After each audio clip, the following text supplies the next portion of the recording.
Good morning, everybody. We're going to do a demonstration in watercolor this morning, and more than talk about materials this time or specific colors, I want to talk about the landscape in terms of shapes and what those shapes do for us.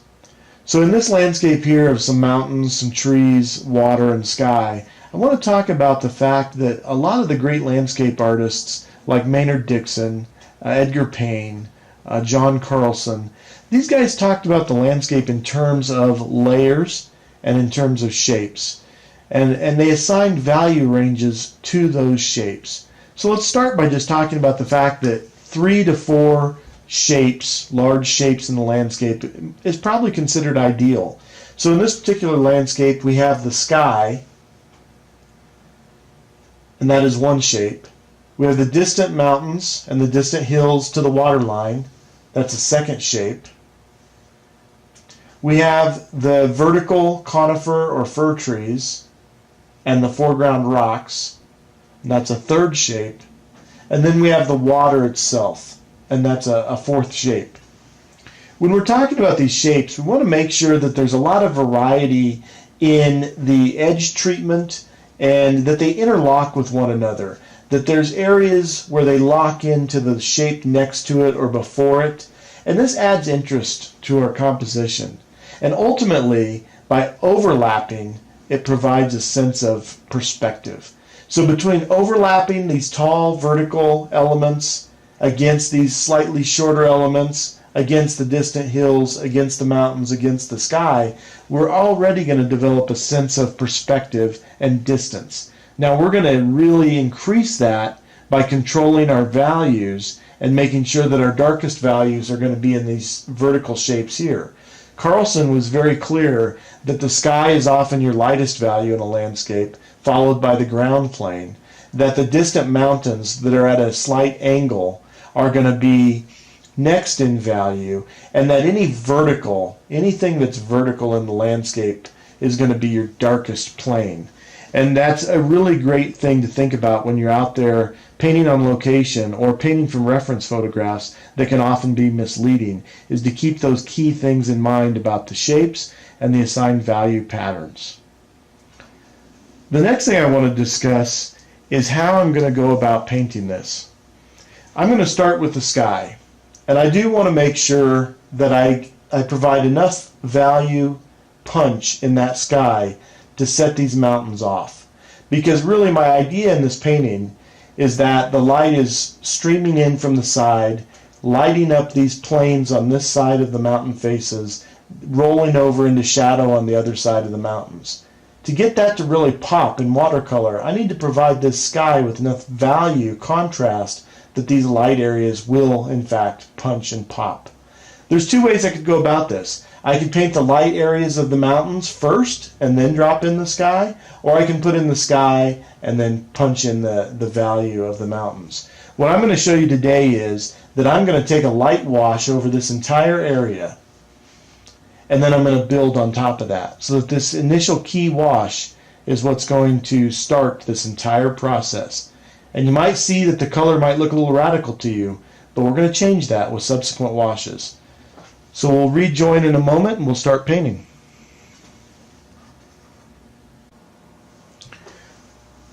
Okay, so we're going to go ahead and we're going to start laying in this wash, this initial wash that is going to key the light areas. I'm not really going to be concerned about snow today, so we're going to go ahead and lay that wash without reserving many whites. So you're going to see I'm using a large brush. I'm starting up in the sky, and I'm bringing this water, this initial water, to the edge of the painting, which I've taped off. I'm going to go ahead and go over the tops of most of the painting. Really, I don't have to worry about preserving anything right now because everything is going to be darker than this wash. So this is a simplistic landscape painting. It's a great painting to start out with if you're learning watercolor. So I'm going to come in and I'm going to vary. Remember, we talked about varying our washes. We're going to vary what's going on in the sky. We're going to maybe have a little more yellow, a little more orange, a little more blue, a little more green, a little more purple, a little more red, a little more orange, a little more yellow, a little more blue, a little more green, a little more purple, a little more red, a little more orange, a little more yellow, over here on this side. And then we're going to add some more intense and rich, maybe a mauve color to the backside. The shadow side, perhaps.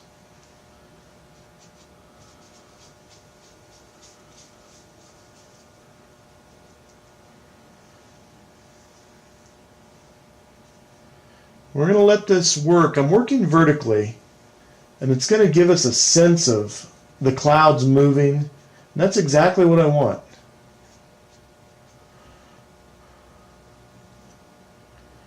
It's important that I leave a light strip at the edge of the bank of the shore for highlights.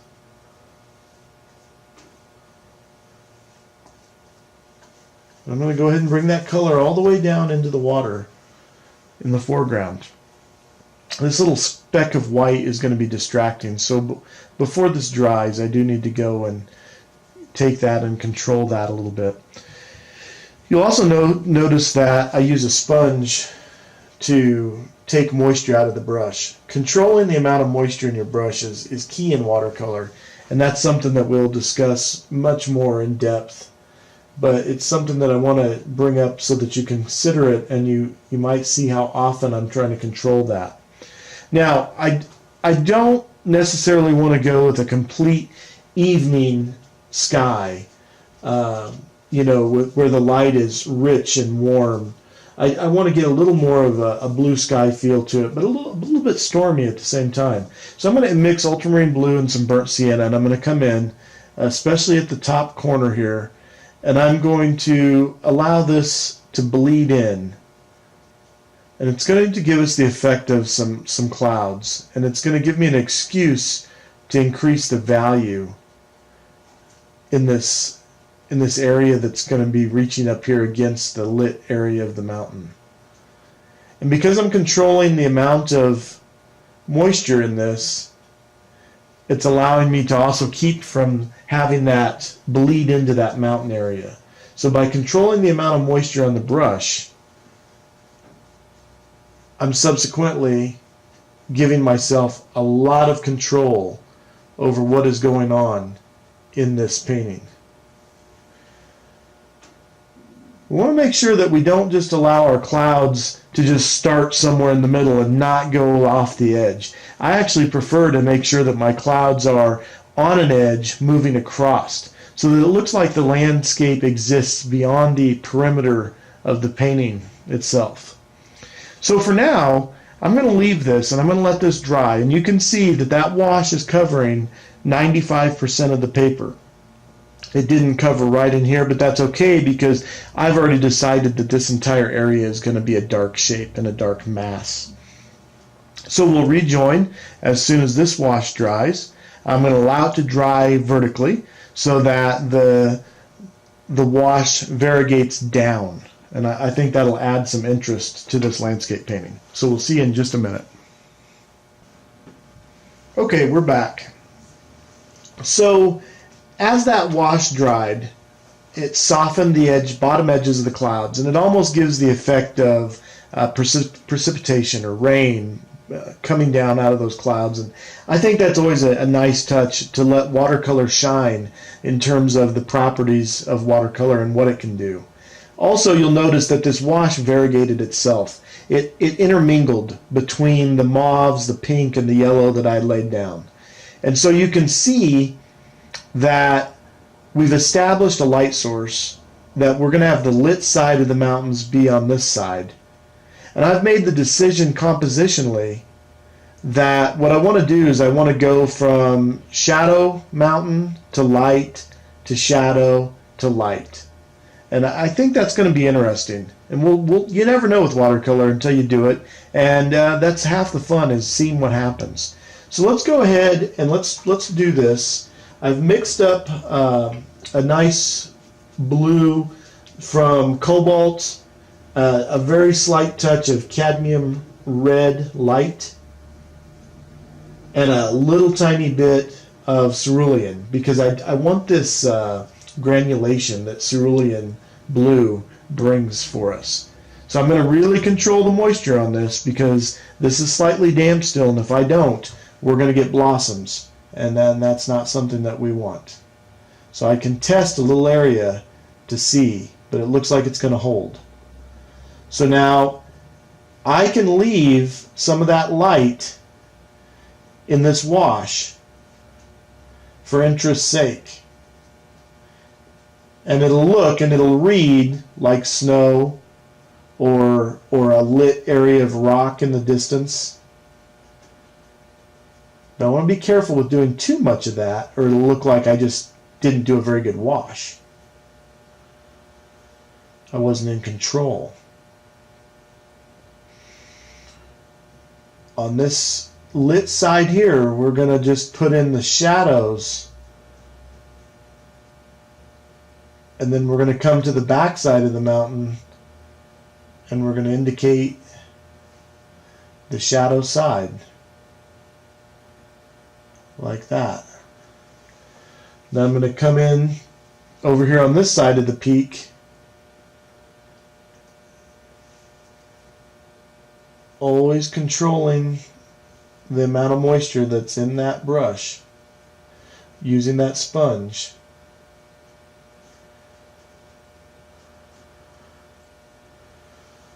I'm going to go a little darker on this back side where the shadow, where the light is not able to reach. And I'm thinking of all the mountains I've seen, and I'm recalling that sensation and that feeling. And that's how I'm channeling this. I'm not right now. I'm not using reference. And I'm not saying that to say, oh, look how amazing this is, because I'm not using reference. I actually think that it's really valuable at times to take our reference away and to work from memory and to see what we can do in the absence of our reference.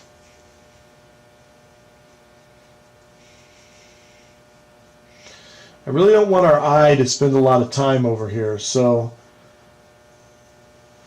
I'm purposely simplifying on this side, this mountain range.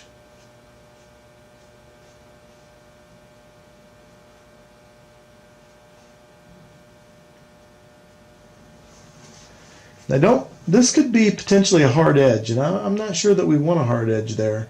So I'm going to grab that edge of that wash with a slightly damp brush, and I'm going to go ahead and bring it down. And you can see what it does for me is it allows me to pull these washes together. Now I still have a very live bead of paint and water here, and I'm going to soften that edge by dragging the dry brush in a little bit. The other thing I'd like to do while I still have a chance is to increase the strength of this. Watercolor is going to dry lighter than it appears on the paper. And that's something we want to keep in mind. So because of that, I'm making the decision that I need to come in here and strengthen some areas so that I have a deeper shadow.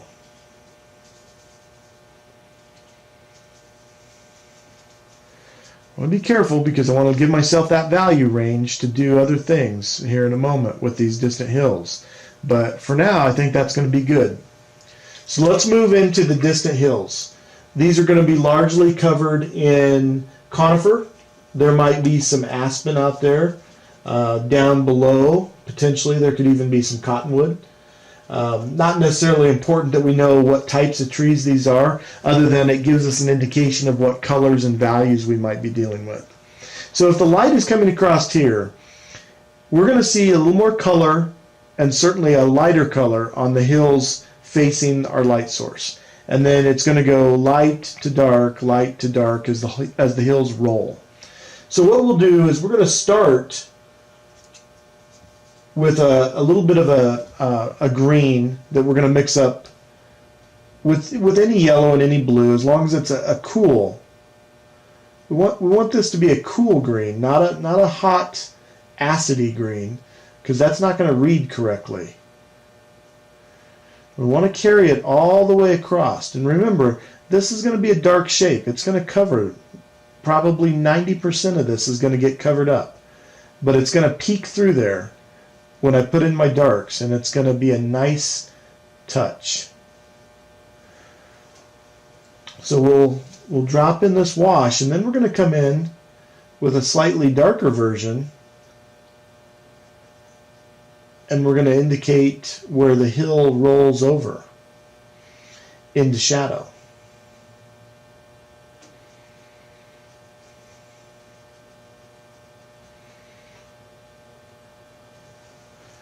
Now I'm going to get back to my lighter green mix, maybe a little more yellow this time. Intensify that a little bit.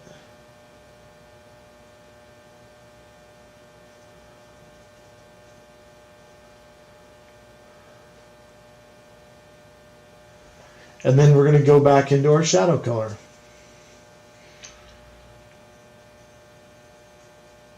And we're going to strengthen the shadow side of this hill.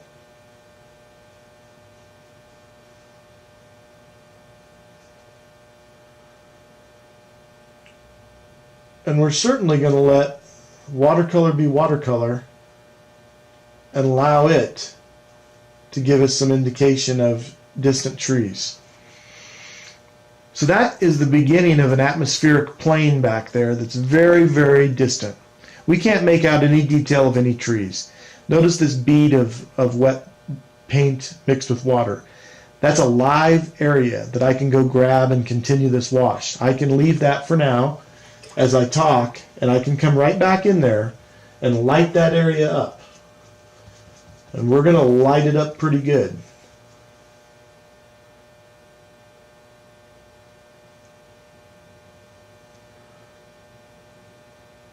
We're going to say that that is maybe a distant grove of aspen, largely aspen, that's growing over there on that side of the hill, and it's catching a significant amount of light.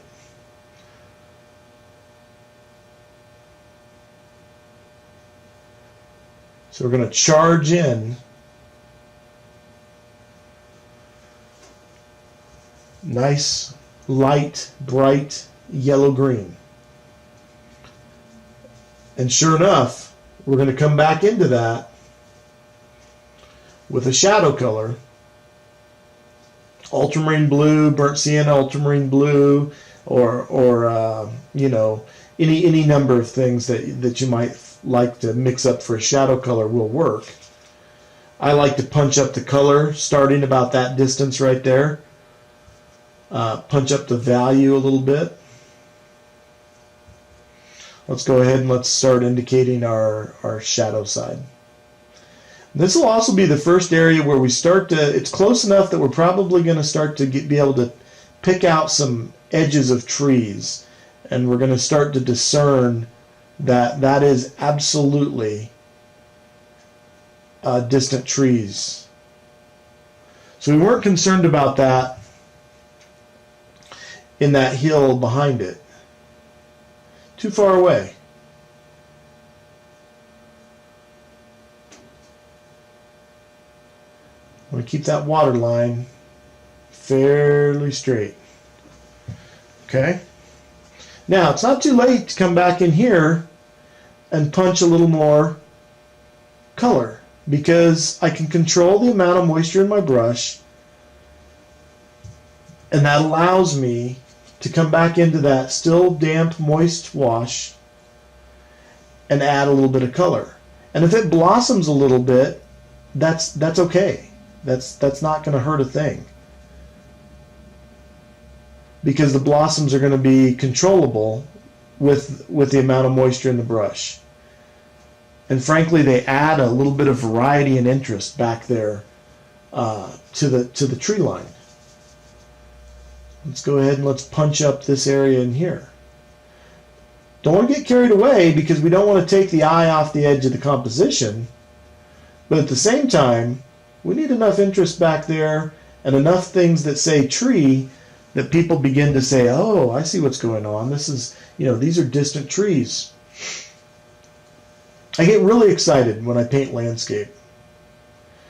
It recalls memories of times that I've been outdoors and family trips, places I've been and seen, places I'd like to see.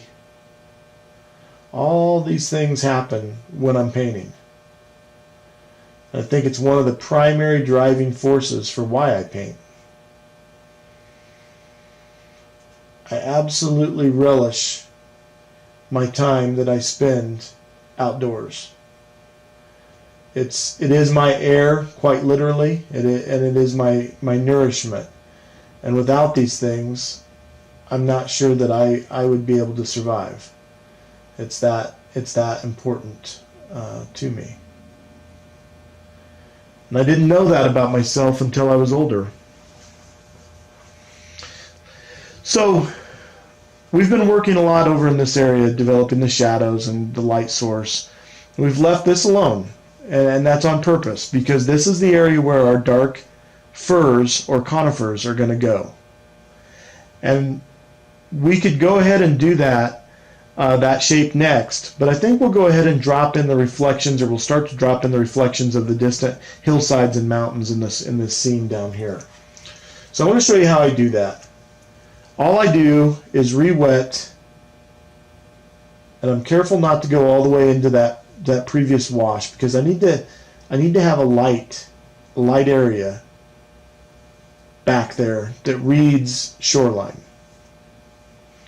Where the shore meets the water, there's always going to be a light edge there. So I've re-wet that area. Now, I'm going to come back into the colors I've been using.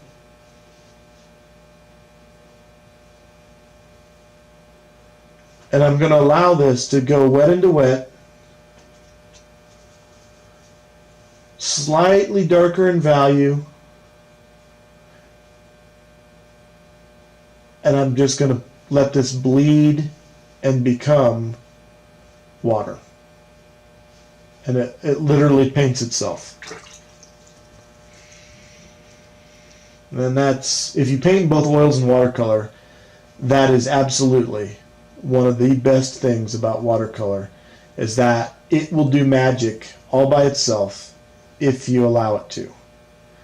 If you try to control it too much, then I think you run the risk of, you might as well just be painting in oils or acrylics or pastel or something like this, because you're not allowing it to be watercolor.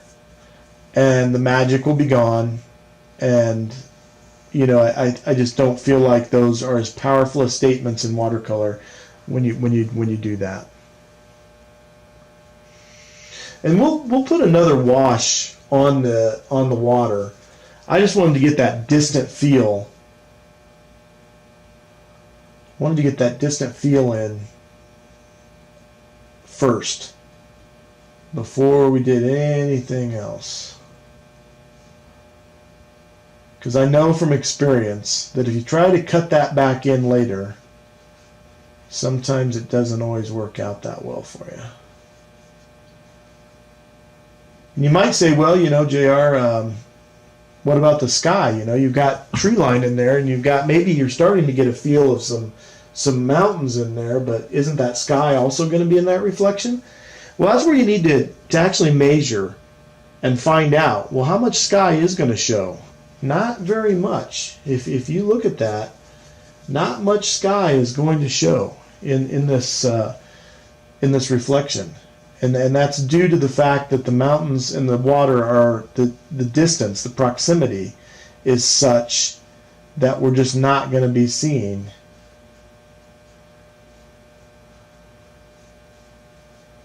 that sky reflection.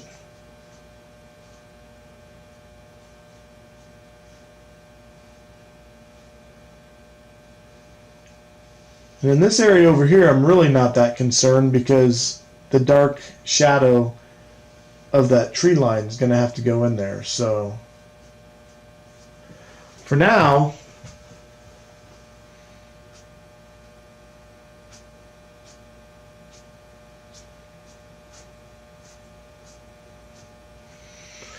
I'm going to let that pretty much be. I'm going to straighten out that shoreline a little bit. There we go. And I'm going to let that dry. So we're going to rejoin in a moment after all these washes have dried, and we're going to pop in the darks. And when we pop in those darks, you're going to see how a landscape suddenly goes from fairly flat to all of a sudden, because of overlap and because of a darker value in the foreground, suddenly it's going to read. And then I'll talk about adjusting a watercolor to finish it off. Okay, we'll be back in just a moment. Okay, we're back. So let's discuss this shape here.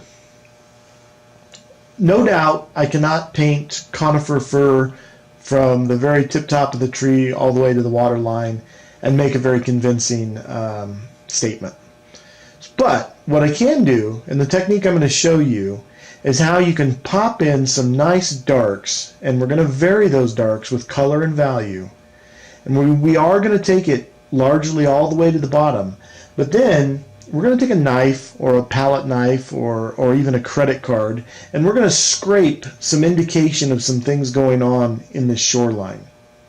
And that's going to give us the effect of rocks, brush, these sorts of things. This is an impressionistic watercolor. There cannot be a lot of detail here that looks very painstakingly painted, or you're going to ruin the effect of what you've done back here.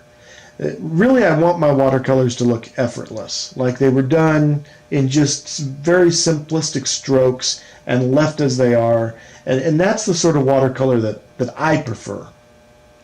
And that's the kind we're working on here. So in general, let's talk a little bit about trees. Conifers, fir trees, they generally go from cool to warm towards the bottom, and from darker in the interior of the tree to lighter towards the edges and lighter towards the top. So having said all of that, those are general things we want to keep in mind.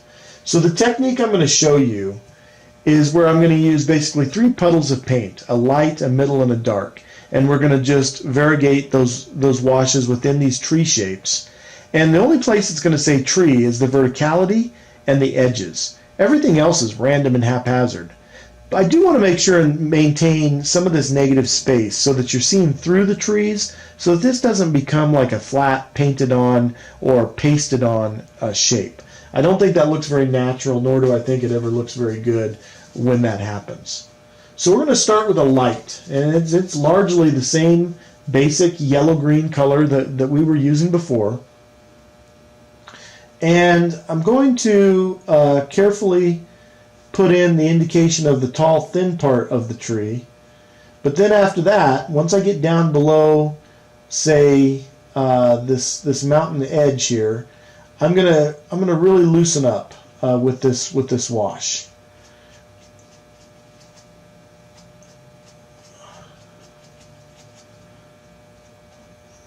And this is just going to give me another layer of light and the illusion of light in the landscape.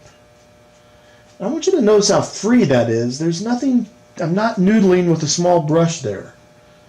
My next move is going to be to bring in a slightly darker version, a little more green this time. And this time I'm just going to indicate some areas, not painting over everything that I just did, by the way, because we're trying to get an illusion of light. That's kind of the whole idea of what we're doing.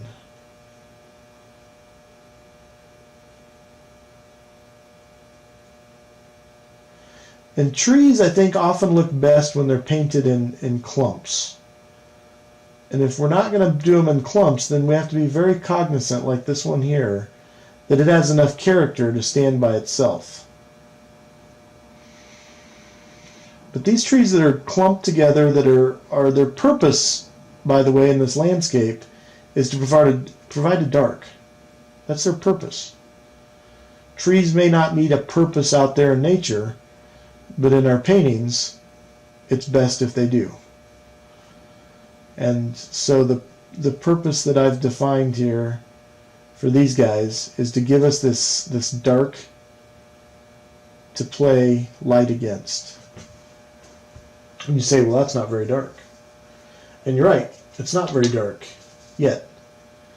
But we're going to go into a color now, and we're going to warm it up with burnt sienna. So this is still a green, but it is much, much darker.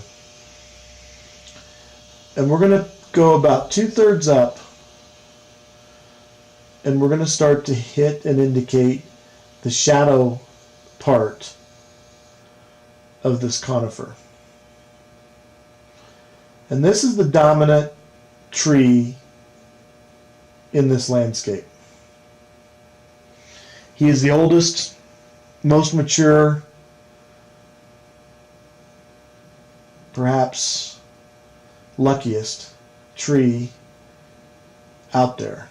Luck because he didn't fall prey to insects, weather, everything that can happen to a tree before it reaches maturity. He ran that race and he won. So he got to be that large. I'm going to change up the color slightly, make this a little bit more blue, only because I want this tree to be a little more distant. And that may or may not come through in the final piece. We'll see. We'll see what happens.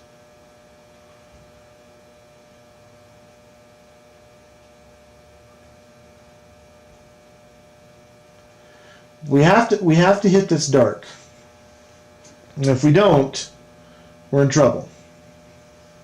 Because we can't really go back and change what we've done. This is dry brush. This is not a lot of moisture.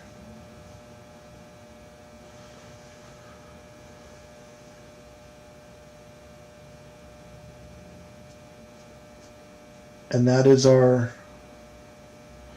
beginning of our shoreline. Notice at no time did I say, oh, this is a rock, this is this is that. That's not what I'm up to. I'm dancing with the brush. And the dance is that I'm dragging it, allowing it to skip and to leave and preserve some white. Now, I consider this really the fun part. You can come in and you can indicate some grasses if you want.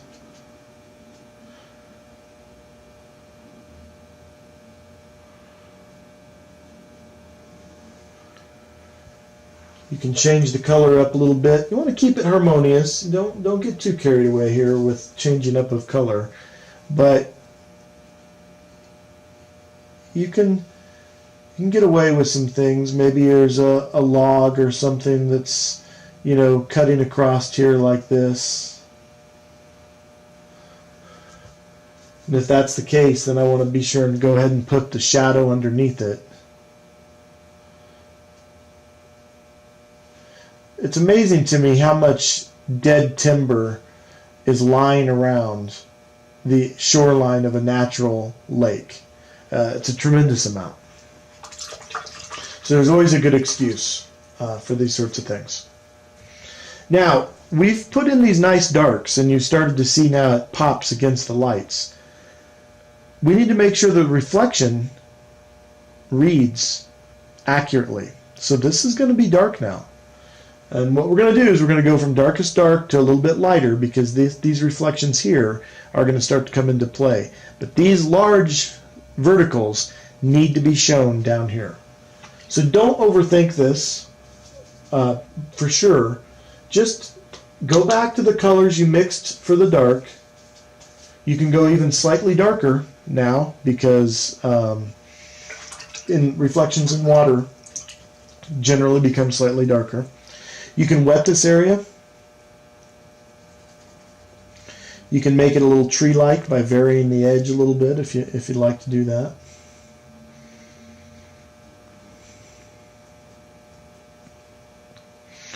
We can even have this one guy come down here a little bit. And let's go ahead and let's put in, start to put in this reflection here.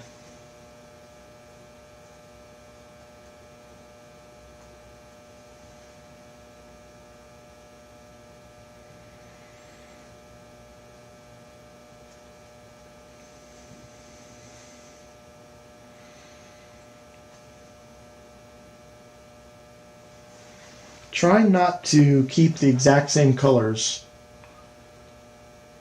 in the whole wash. That's going to kill the effect if we do that. We don't want to do that. So, and we do have to make sure that we get this adequately dark, because really reflections are one of those things that I think they're best done in one go, one shot. If you have to muck around with it too much, generally you lose the effect.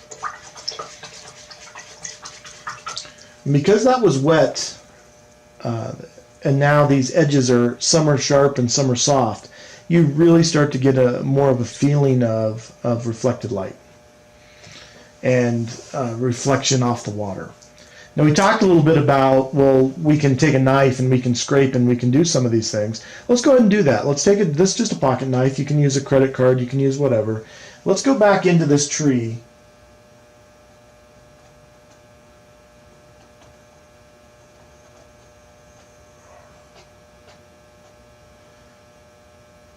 Be careful. You can really overdo this. So easy to overdo this. But a little bit of indication of a trunk is a good thing.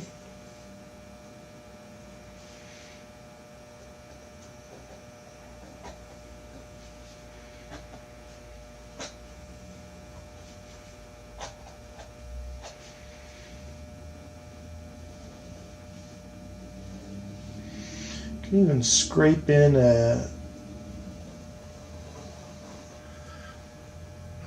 piece of log or stick that's going to come way out into that water. So at this point, my initial washes are complete. I've established the values, and it's important that anything we do after this point is what many watercolorists call calligraphy. And the calligraphy is those last final touches where maybe we pop in a few indications of distant trees that are a little more familiar tree shape. Maybe we do drag a stick out into the water. Maybe we indicate just a few things. But these are final touches. This is what a good friend and mentor of mine, Paco Young, used to say is the frosting. And he always liked to save the frosting on the cake for last. So he would eat his cake first. He would paint his painting, get his values established, and then he would come on with the frosting and the last final touches. And these need to be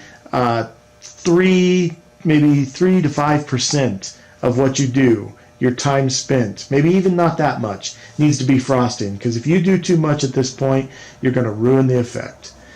So we're going to let things dry a little bit. I'm going to put on a little frosting, and we're going to call this one finished. And I hope it explains some things to you in terms of value planes, sky, distant mountains, verticals, and the ground plane.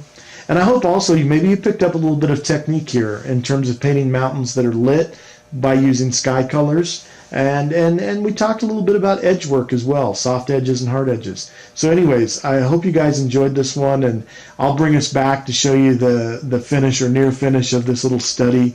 And again, I hope you come back and are eager to learn more, and I hope you certainly try some landscapes like this on your own. So for now, take care, and thank you much for joining me. Okay, so welcome back. In terms of the painting itself, I always like to do this, even if it's a small study like this one. Go back and see what's working, what's not working, and think about this, analyze it, so that the next one's even better. And so I'll talk about some of the things that I like in this painting, and then we'll discuss some of the things that I'd like to maybe do a little bit different.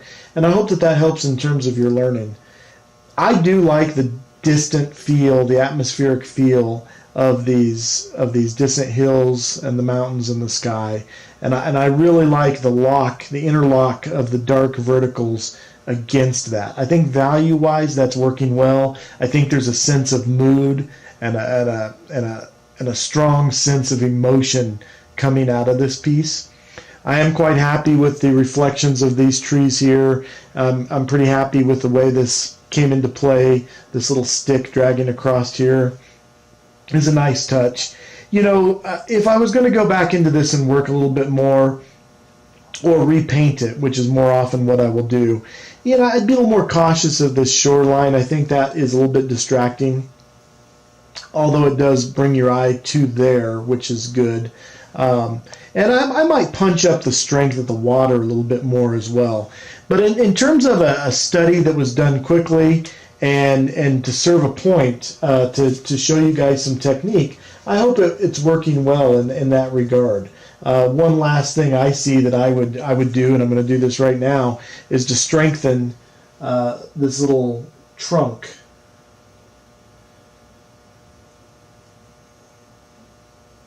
Because right now that's not reading that there's much in the way of tree going on there.